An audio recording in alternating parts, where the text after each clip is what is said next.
Our seventh story out front, was it a retaliation for a rape accusation? A young woman accuses her classmate of sexual assault. He happens to be a very popular football player who is from a prominent political family. And then the charges were quickly dropped.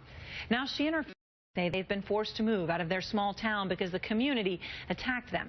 Here's their story. It was supposed to be the beginning of a new life. Melinda Coleman and her 4 kids moved to the small town of Maryville, Missouri, to start fresh after a tragic car accident killed Melinda's husband and the children's father. But instead, their nightmare in Maryville began early on January 8th, 2012. 14-year-old Daisy Coleman, high school freshman, was hosting a sleepover with a girlfriend at the Coleman's home. Daisy had been texting with a football player, a senior, who was 17. Soon after, the teen girls snuck out of Daisy's home to meet up with the football player and his friends. It happened in his parents' basement. According to investigators' documents her mother provided out front, Daisy had a lot more to drink that night, thanks to the football player. According to those documents, Daisy had a big glass of clear stuff. That was the last Daisy Coleman remembers about that night.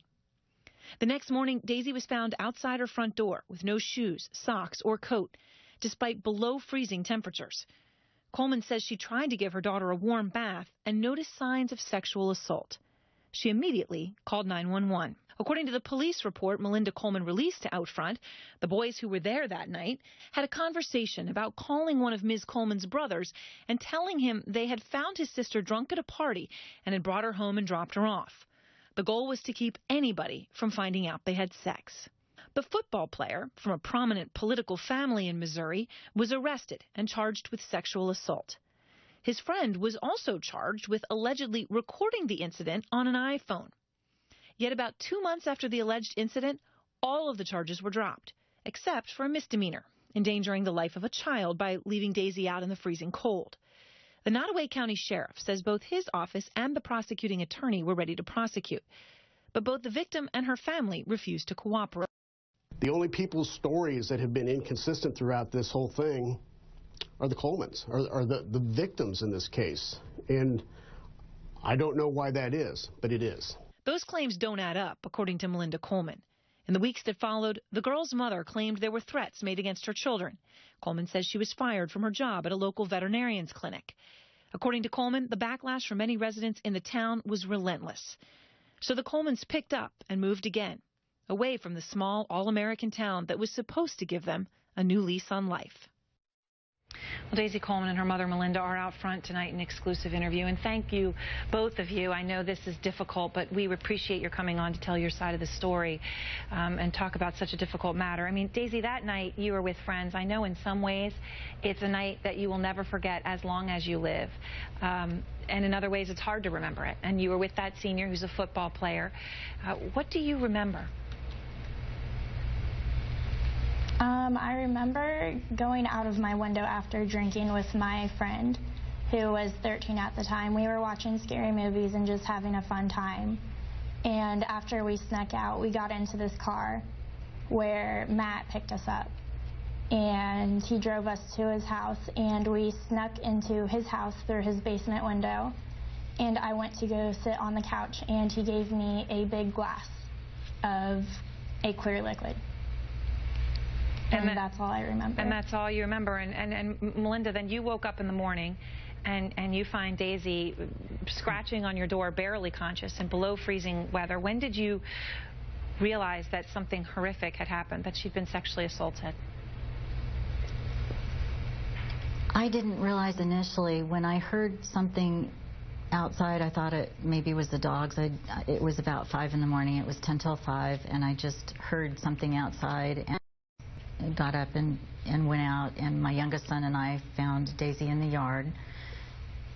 Her hair was wet and frozen, and she didn't have any socks or shoes or anything on her hands, and it was very cold. There was frost on the ground, and it was about 22 degrees. So we initially got her inside the house and tried to warm her up, and at that point I couldn't figure out what had happened. It wasn't until I undressed her to put her in a warm tub that I realized that maybe she had been sexually assaulted. So I asked her if she was hurting, and she said yes and started to cry. Melinda, I have to ask you this because this seems to be the one big question in the case. The prosecutor in the case hasn't returned our calls. We did try. But the sheriff that you just heard there, Darren White, said he was ready to prosecute. He says that Daisy was raped. But he says that those charges were dropped because you chose not to testify or to have Daisy testify. Is that true? What's your response to that? That's absolutely not true. And they did talk to Daisy that night. That morning. They talked to her in the hospital room. I have the police report. You can see her full story. She told them everything she just now said. And I also talked to the sheriff and Captain Glidden and told them everything I knew, and that is also in the police report. So that's absolutely not true. And Daisy, obviously the football player is from a prominent political family.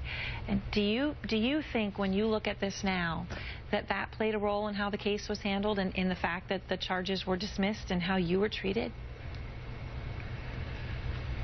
Yes, I do believe it did play a role. I have heard many things that he has gotten off many times with multiple things, traffic tickets, having drugs on him, tobacco underage, and I've heard that he's gotten off on all of this. So it does make me believe that there was a role played. And since this happened, Daisy, I know you have endured some horrible things. What has your life been like? What changed after this?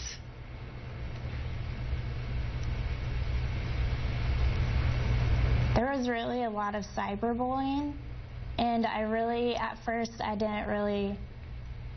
it didn't affect me as much, but whenever you hear it so often that you're all these different things, then you start to believe it. And I really did start to hate myself. And what would you say? I mean, this is to both of you. I guess, Daisy, you first. When you say you start to believe that yourself, I mean, that football player is currently enrolled in college, as far as we know, and continuing with his life. And I know that your life has obviously had a lot of hurdles since then. What would you say to him if you saw him? I would say that I never wanted to see him again, that he can go live his life, and I just never wanted to see him again. Melinda? My concern was that some other girls came forward and told me that the same thing had happened to them with this same group of boys. When I had talked to the sheriff initially, he said that there had been girls that had come forward and that there had been maybe even 10 other girls that were also assaulted. So later on he said that they were all liars. I digitally recorded him saying they were all liars and that they just crucify those poor innocent boys. So my concern is, what is it going to take for them to do something here? Is one of these girls going to have to die? Are they going to end up freezing in their front yard before they'll do something? And Melinda, do you want this case reopened? What do you want to happen from this? I would like to see the case reopened, and I'd like to see some justice. And I'd like the other girls to be able to come forward without fear. Do you agree, Daisy, and would you testify if that happened? I would. All right. Well, thanks very much to both of you again. I know it's hard to talk about it. Thank you. Thank you.